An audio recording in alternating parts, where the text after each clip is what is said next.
Olá, sejam bem-vindos ao Frente a Frente que começa agora. Nosso bate-papo hoje é com a assistente social Elizabeth Toledo, ela que é presidente da ABRAS, Associação Brasileira de Alzheimer Seccional Alagoas, e conselheira do Conselho Estadual dos Direitos da Pessoa Idosa aqui em Alagoas também. Nosso assunto passa pelas conferências realizadas com o intuito de preparar nossa representação na Conferência Nacional.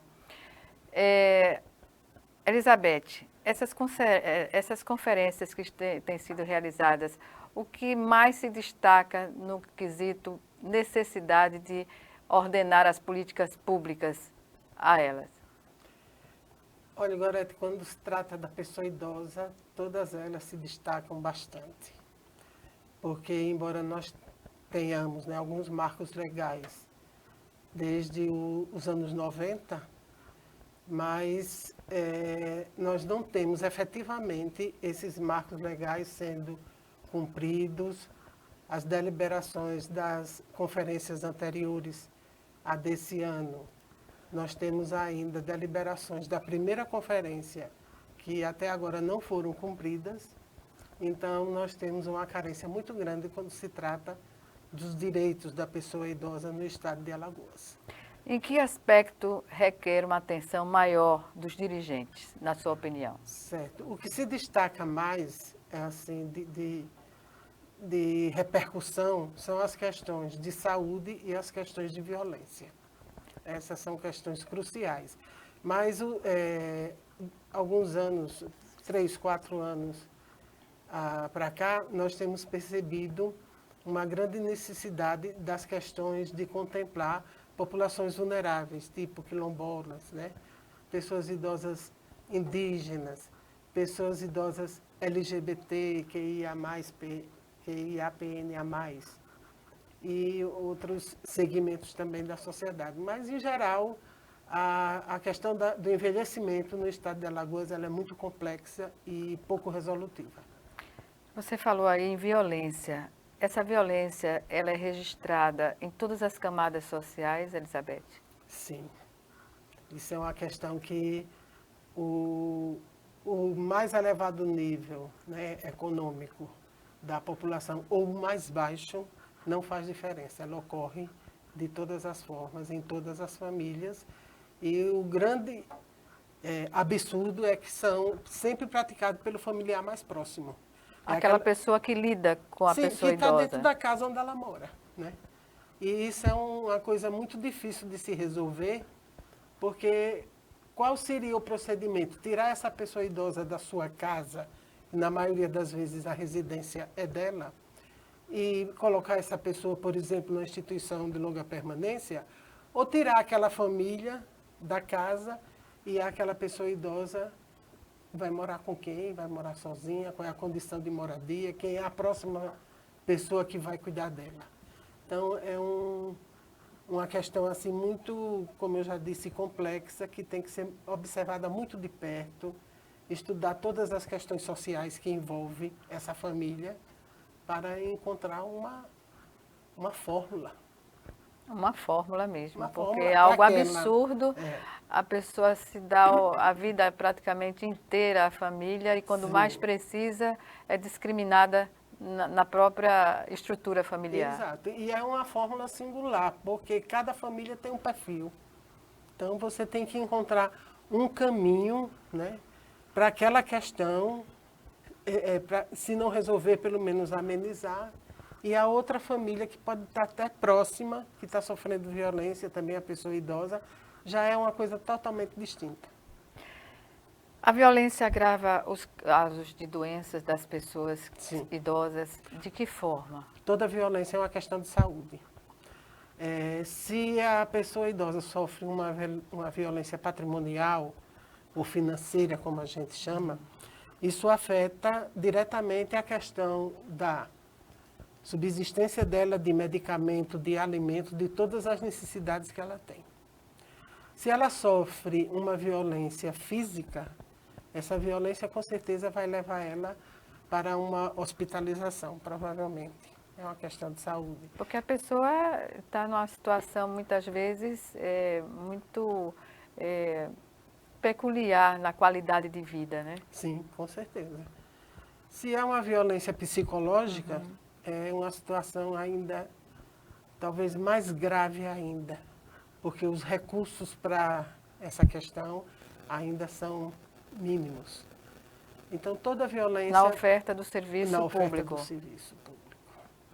Toda oferta, toda violência é uma questão de saúde. Há muitos anos, o setor saúde foi responsável por fazer a notificação dessas violências. E no passar dos anos foi se percebendo que apenas a saúde não daria conta. Porque aqui, nesse momento, a gente não está falando só de violência contra a pessoa idosa. A notificação é para qualquer ciclo de vida. Então, hoje, algumas políticas já, tipo a assistência, a educação, já observa essas questões de violência e já faz essa notificação. Mas, assim mesmo, ainda é muito reduzido. Há informações de que a campanha, as campanhas que são realizadas não têm chegado às pessoas, às famílias, né, que têm parentes nessa condição de ser idosa. Eu pergunto, em relação à pandemia, houve um acréscimo do número de pessoas vítimas da violência sendo idosa? Sim, com certeza. O número estarrecedor, porque, inclusive, no período da pandemia, se criou o que se denominou de memes, né? E isso era, assim, divulgado em todas as mídias e se tornou uma questão muito complexa para retirar esses memes das mídias, para negar aquilo. Por exemplo, não chegue perto de pessoas idosas porque ela pode lhe transmitir a Covid. Que é um absurdo, né? Mas isso, aqui em Maceió, circulou um carro de som em alguns bairros fazendo esse tipo de chamamento. É inacreditável. É inacreditável, mas aconteceu. E tinha aquela história de aparecer pessoas idosas sentadas na porta de casa, aí lá vem o caça-velho.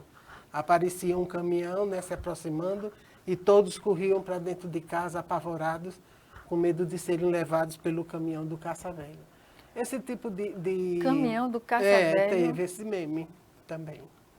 Muito divulgado nas mídias a respeito dessa questão da Covid estar diretamente associada à pessoa idosa, quando é uma mentira, né? Mas a mentira tomou conta Tomou conta de lá para cá. Sim. É um marco, né? A internet corre rápido, né? Exatamente. E isso correu rapidíssimo. O que fazer diante dessa situação? O que as entidades veem como alternativa, algo a ser feito? De imediato. Esse é um assim. dos papéis do nosso conselho, né? De todos os conselhos. De procurar informar a sociedade a respeito do que realmente a pessoa idosa tem como direito, principalmente. E nós temos ativistas no Estado que combatem isso com força, né? Com publicação em jornais, com publicação nos meios de comunicação, via internet, em rádios. E a gente procura, dessa forma, minimizar o impacto que essas falsas notícias, né, esses fake news, acontecem dentro da sociedade, né? É um dos papéis... São estimulados também pela quantidade de pessoas que assistem, né? Sim. E por aquelas pessoas que têm um preconceito muito grande, o tal do etarismo, do idadismo, né? Pessoas que não gostam de pessoas idosas, acham que ser idoso é uma coisa horrível, e elas então fazem questão de divulgar esse tipo de fake news. A pessoa que é vítima da violência na condição de idosa, como deve proceder?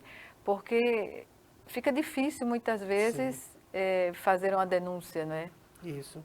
Nós A temos sociedade, perdão, interrompê-la, Elizabeth, mas só para concluir, é importante dividir essa responsabilidade com a sociedade em geral, as pessoas que veem esse tipo de agressão a uma pessoa idosa denunciar. Sim. Nós temos alguns canais que a gente pode denunciar, recorrer. Por exemplo, nós temos o Disque 181 aqui em Maceió. Infelizmente, ainda é uma ação bem pontual da capital. Aos poucos está tentando se expandir para outros municípios. É um trabalho da Secretaria de Estado da Segurança Pública e a gente considera que é um programa de primeira qualidade, porque a gente não tem praticamente nenhuma ferramenta específica para a pessoa idosa, seja em que vertente for, e ela tem esse link exclusivo e a gente considera que é de vital importância manter, e ele tem crescido muito, né? Nós temos a Defensoria Pública, que tem também um trabalho muito importante com o núcleo da pessoa idosa. O Ministério Público também.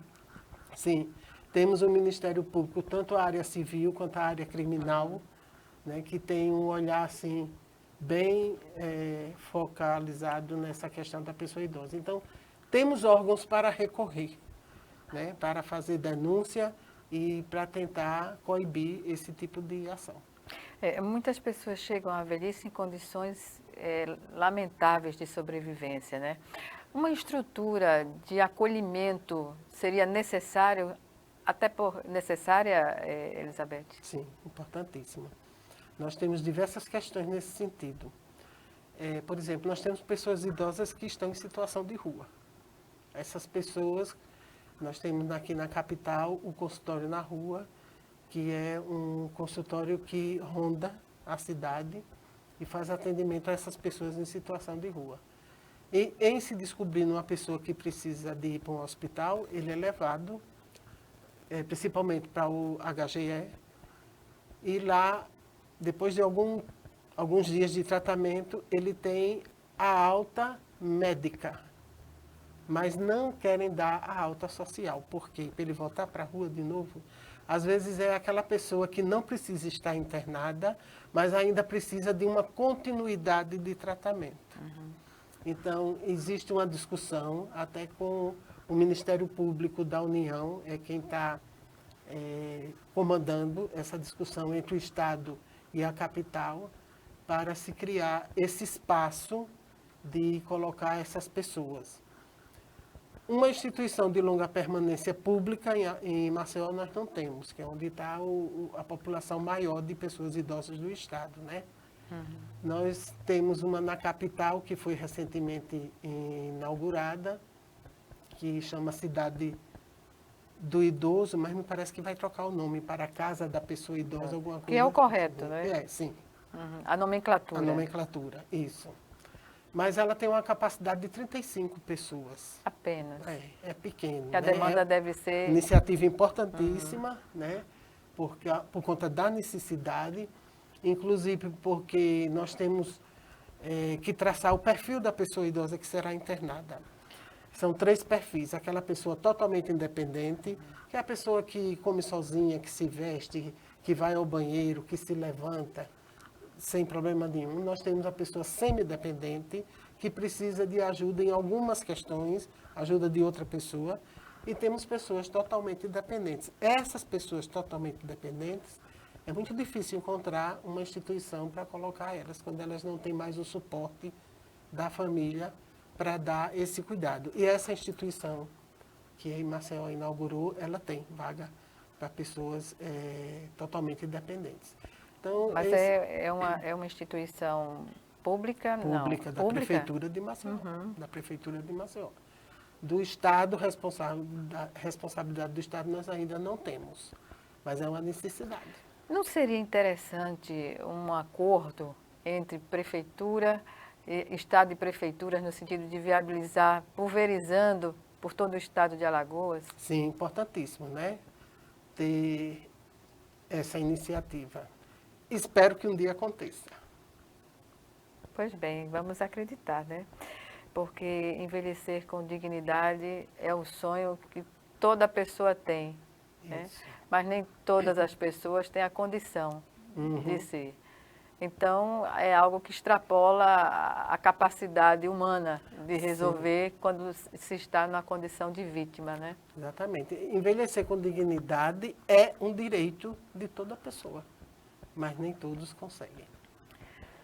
A conscientização da sociedade sobre a pessoa idosa, como você avalia na atualidade? Nós temos... Pelos idosos, pelos não Sim. idosos, pela juventude. Sim, nós temos um caminho longo a percorrer.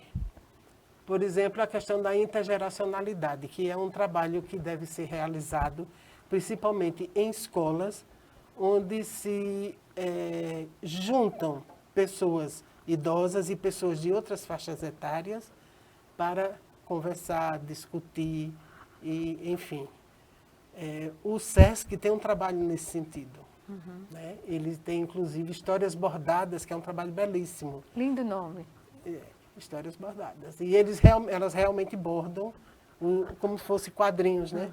Das histórias. E na própria escola do SESC eles fazem esse trabalho de levar pessoas idosas em determinados momentos, datas e tal. E eles interagem com crianças, com adolescentes. Mas isso acontece pontualmente. Né? A gente precisava capilarizar essa ação para que a sociedade entendesse, desde pequenininha, a importância, né, daquela pessoa humana que envelheceu e ela entenda que ela vai passar por esse processo e que ela deve ter esses mesmos direitos, né, de envelhecer com qualidade, saudável e com dignidade. Perfeitamente. Vamos chamar agora o nosso primeiro intervalo e em 1 minuto estaremos de volta.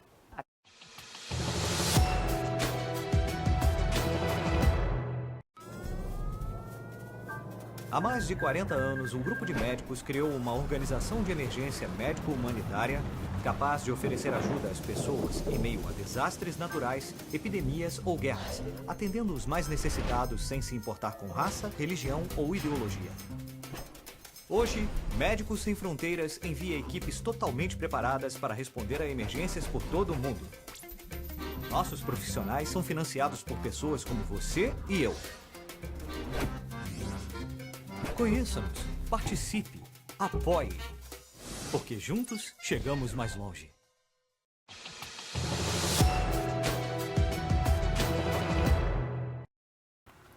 De volta com Frente a Frente, que hoje recebe Elizabeth Toledo, assistente social, conselheira do Conselho Estadual dos Direitos da Pessoa Idosa aqui em Alagoas e presidente da ABRAS, que é a Associação Brasileira de Alzheimer Seccional Alagoas. Elizabeth, houve 2 conferências, municipal e estadual. Comecemos pela municipal, as deliberações dessa conferência, o que você classificaria como mais importantes? Tá. Olha, não foram 2, foram mais de 15, porque cada município realiza a sua. Só se o município quiser juntar-se com outro, né, por conta de despesas que a gente sabe que sempre tem, para fazer em conjunto. Então, Quantas foram realizadas? Foram, se a memória não me falha, foram 15. Eu me referi a Maceió, porque Maceió é um município maior, que abrange uma quantidade maior também de pessoas idosas, né? As conferências, elas são organizadas em seus temas pelo Conselho Nacional. Então, nós recebemos, né, quais os temas a serem discutidos nas conferências e sempre os temas são importantíssimos. Dessa vez foi muito batendo na questão multissetorial, nessa questão de gênero, de população LGBT, quilombola, indígena, ribeirinha, cigana, todas essas populações que são consideradas mais vulneráveis, principalmente em relação às suas políticas.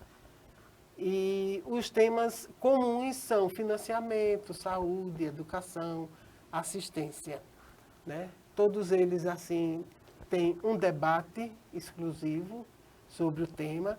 Nesse momento, tira-se propostas, né, para se levar para a plenária final. E na plenária final são deliberadas aquelas que seguirão para a nacional. A plenária final da Conferência Estadual. Né? A Conferência Estadual aconteceu agora dia 22 e 23 passado. Foi muito participativa.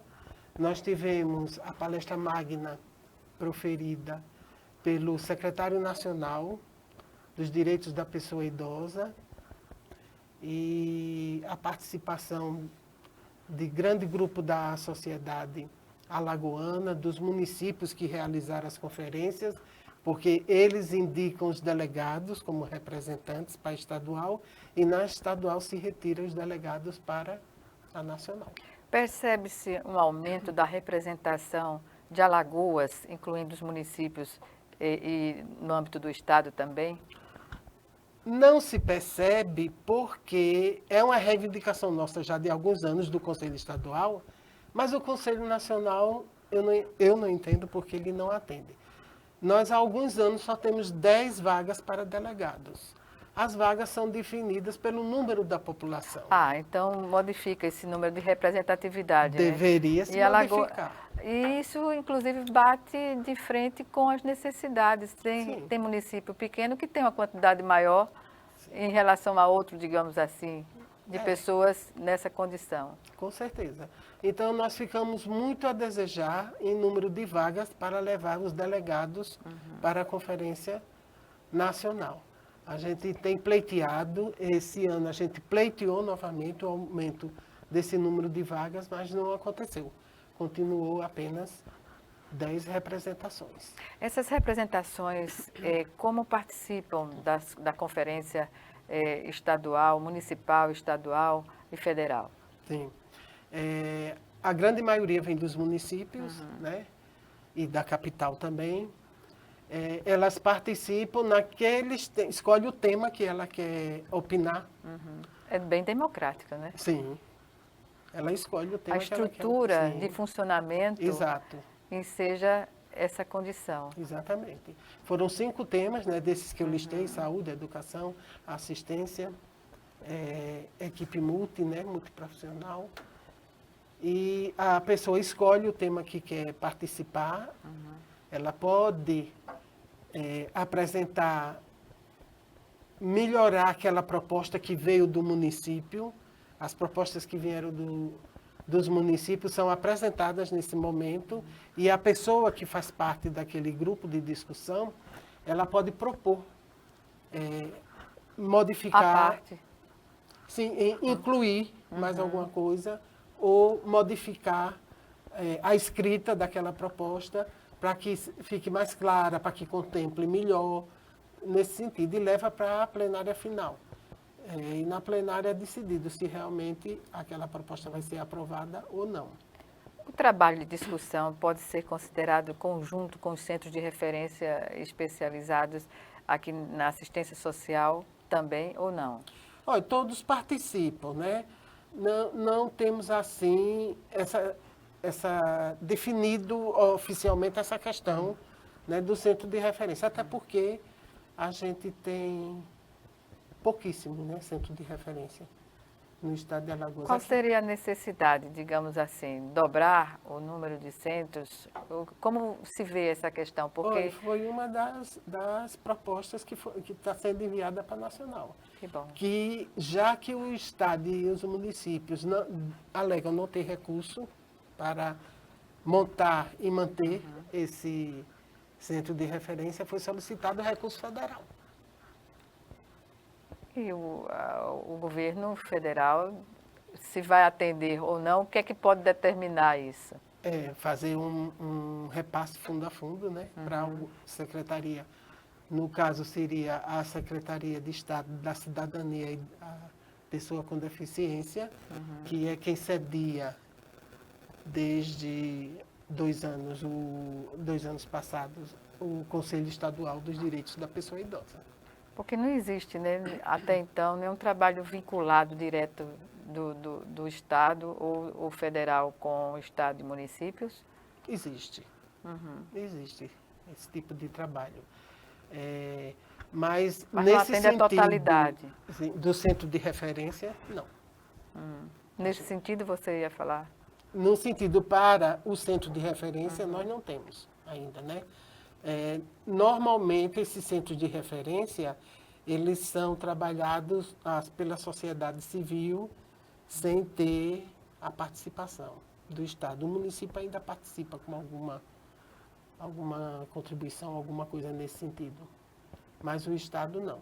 E nós temos uma necessidade muito grande, por exemplo, de centro-dia, que é um espaço, se for público, que pessoas idosas que não têm como deixar o seu idoso em casa, não tem como deixar um cuidador para essa pessoa idosa, para não ficar sozinha. Para não ficar sozinho e viabilizar que a pessoa que está em casa possa sair até para trabalhar. Né? É essa a questão.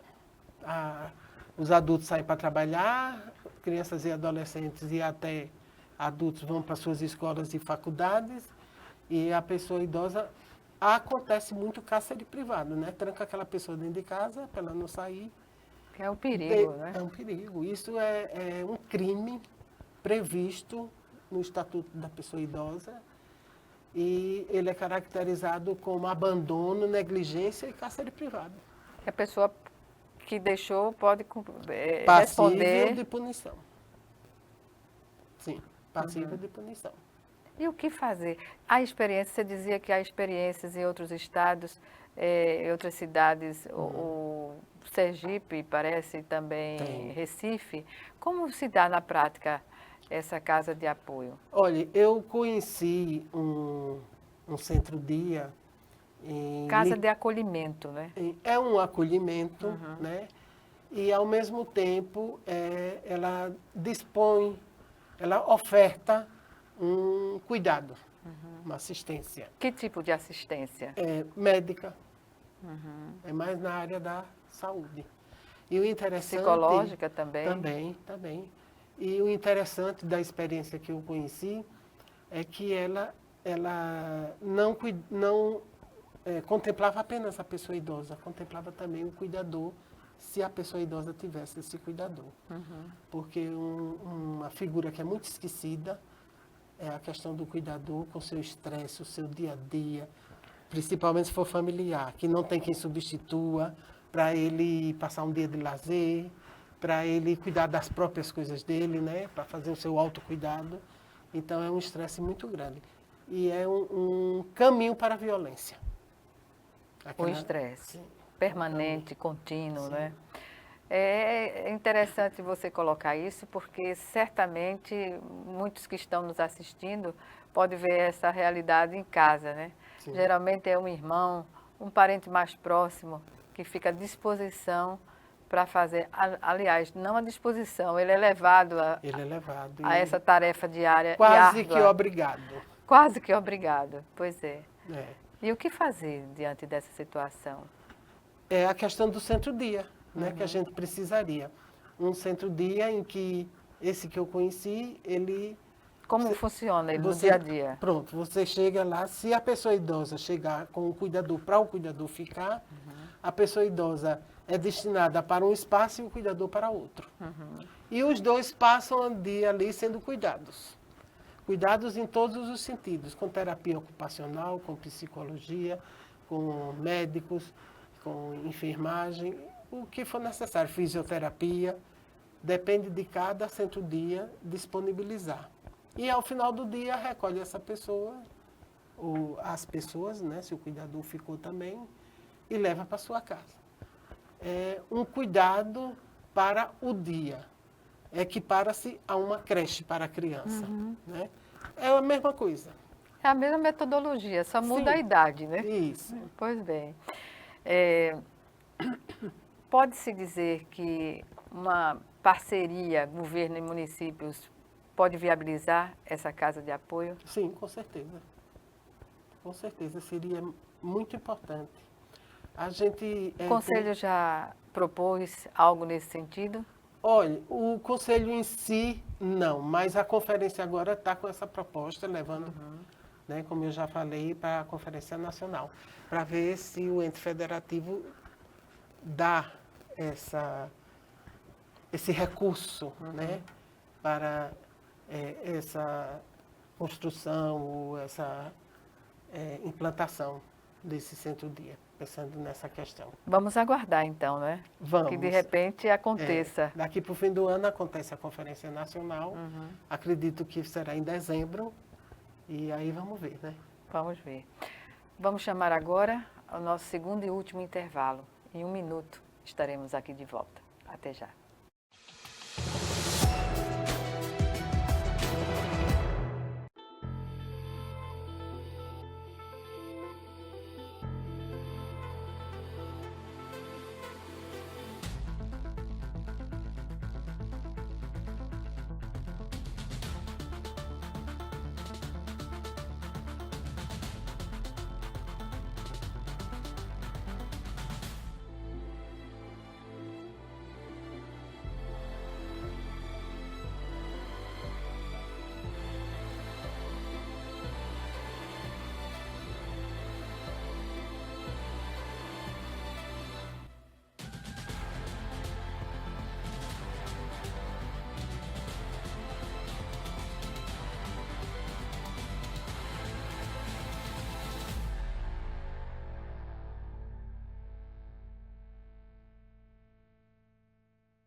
De volta com Frente a Frente, que hoje recebe Elizabeth Toledo, ela que é conselheira do Conselho Estadual dos Direitos da Pessoa Idosa aqui em Alagoas, e nos fala agora sobre a representação que teremos na Conferência Nacional a ser realizada quando mesmo, Elizabeth? Em dezembro. Em dezembro. Qual a expectativa que se tem diante dessa discussão nacional? É uma pauta, né? É uma expectativa assim maravilhosa, porque quando a gente chega lá, a discussão é riquíssima. Né? Eu, até agora, dessas 6 conferências, que será... Agora eu estou em dúvida se a nacional será a 6ª. Ainda assim é importante, é uma representação Sim. numérica Eu só não importante. fui a uma. E provavelmente a desse ano eu também não vá.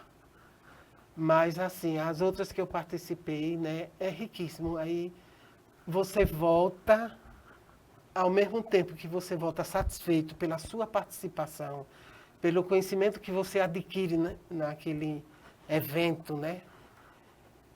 Mas você volta triste porque você vê o avanço de outros estados nas questões do envelhecimento que a gente não tem ainda no estado de Alagoas.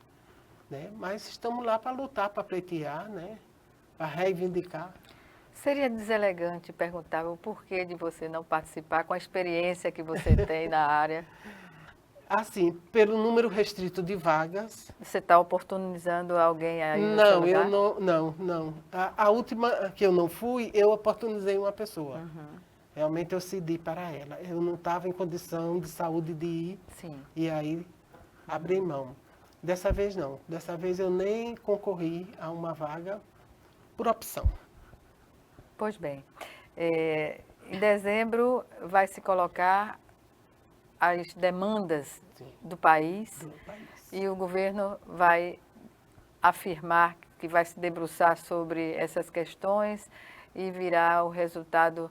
Quando vocês esperam que alguma ação efetivamente ocorra? Como funciona na prática?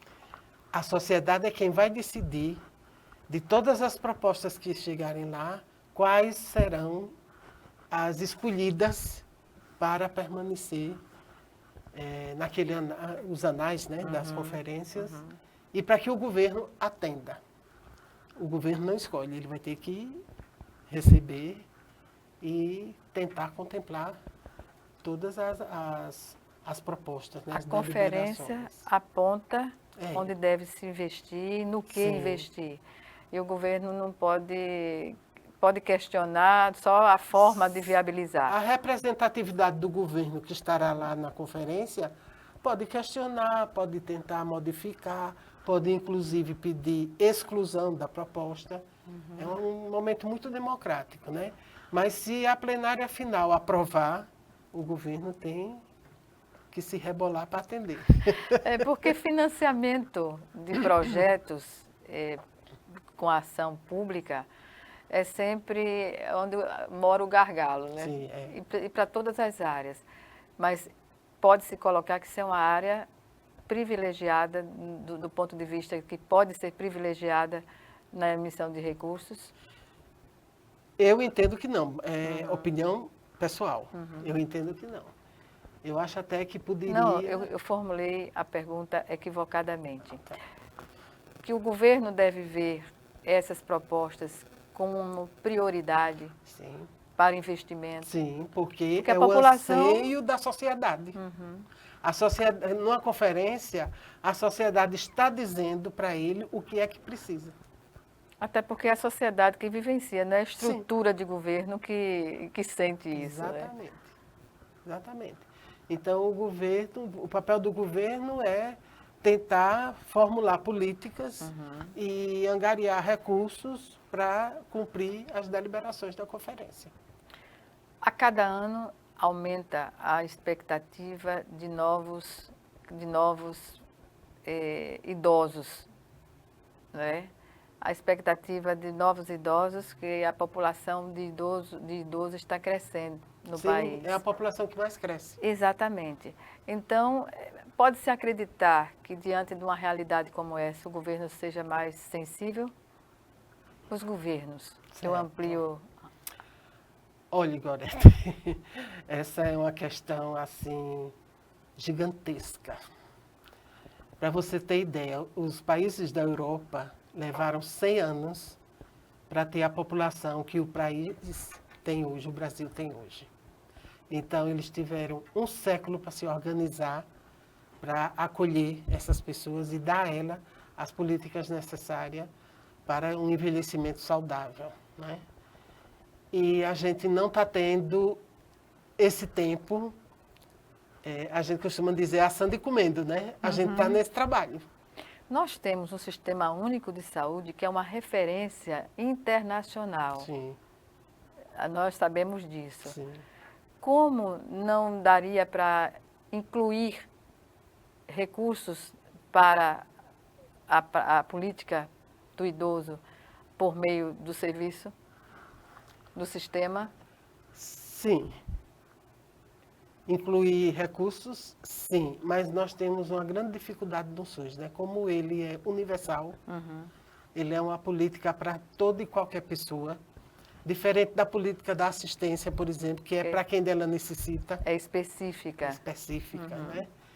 Então, isso dificulta muito. A tabela, né, do custo do SUS, ela é uma tabela defasada, né, nos seus valores.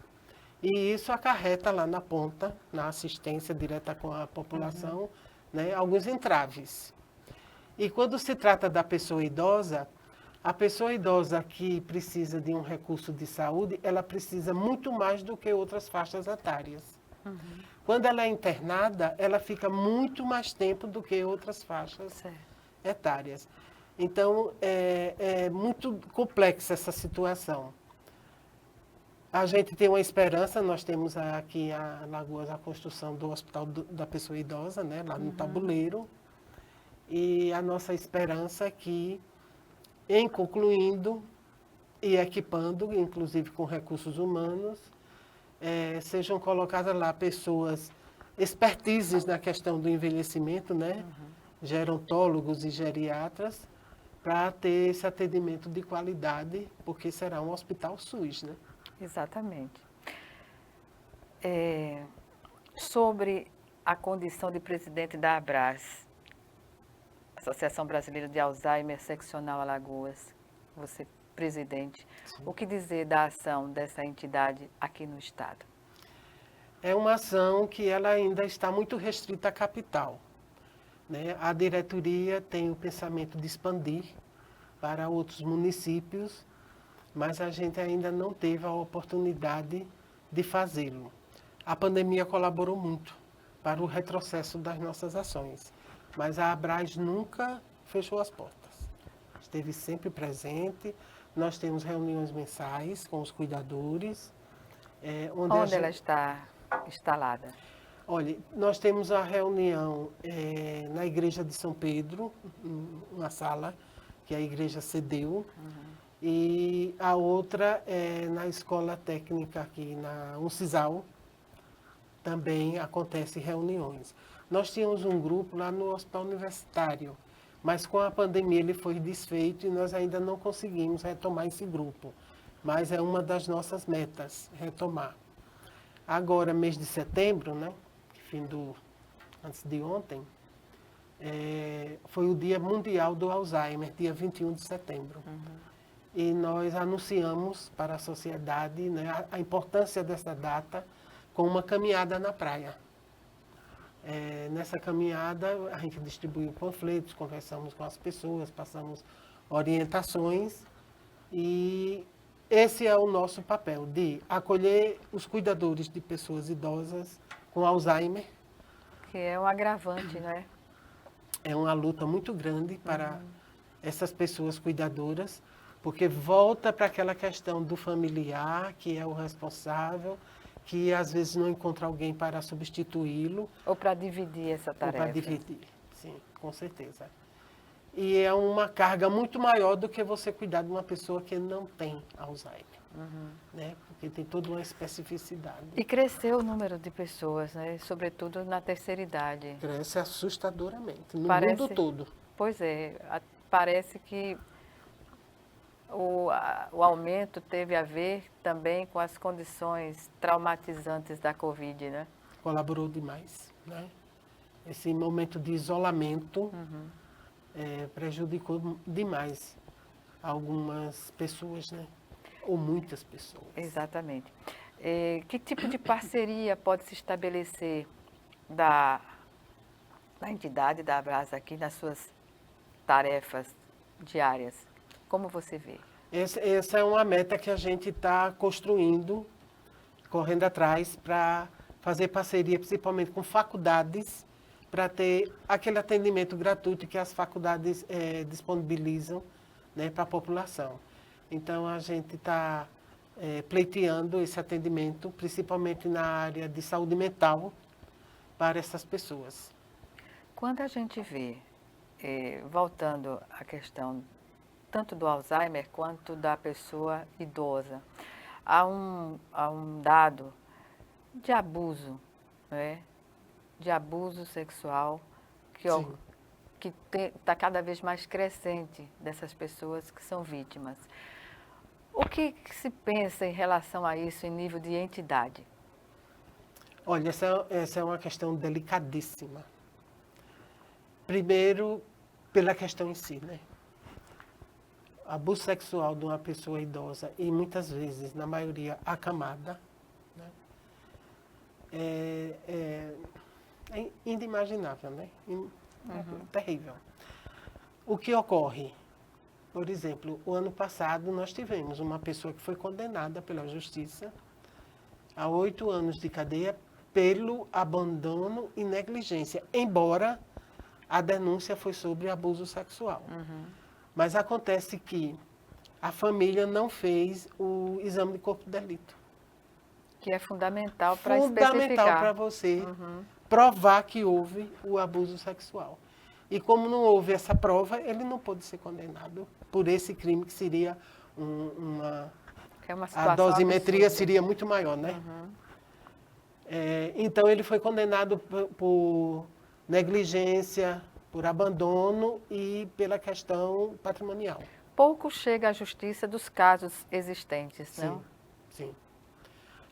As famílias tendem a esconder, né? Pela questão do constrangimento, né? De ficar envergonhado, pela questão que parece que a culpa é daquele familiar que não cuidou devidamente para que isso não acontecesse, mas a gente entende que um abuso sexual é um crime de uma perspicácia assim que quando você enxerga já aconteceu. Infelizmente. Em qualquer idade Em da qualquer vítima. idade, exatamente. Quando você percebe, aconteceu. Os instrumentos hoje existentes para evitar, o que você destacaria? Informação. A informação é de fundamental importância que chegue a todas essas famílias, e isso a gente discute lá na Abras, né? Com os cuidadores, com os familiares, das pessoas com Alzheimer para ficarem alerta. Observar todas as questões desse cuidado, principalmente quando você sai e aquela pessoa fica sozinha. Porque né? os casos, a maioria dos casos ocorre na família, né? Na família. Sempre na família. Sempre na família. As pesquisas, nós não temos em Alagoas esse tipo de pesquisa, mas as pesquisas nacionais demonstram isso. Lamentavelmente. Lamentavelmente é uma coisa impressionante. Né? E absurda, né? Sim. De você cuidar de alguém e macular esse trabalho. Exatamente. Elizabeth, estamos no final da nossa entrevista, do nosso bate-papo, na Isso. verdade. Algumas considerações? Eu queria agradecer porque ontem nós comemoramos o Dia Internacional, né, Sim. da Pessoa Idosa.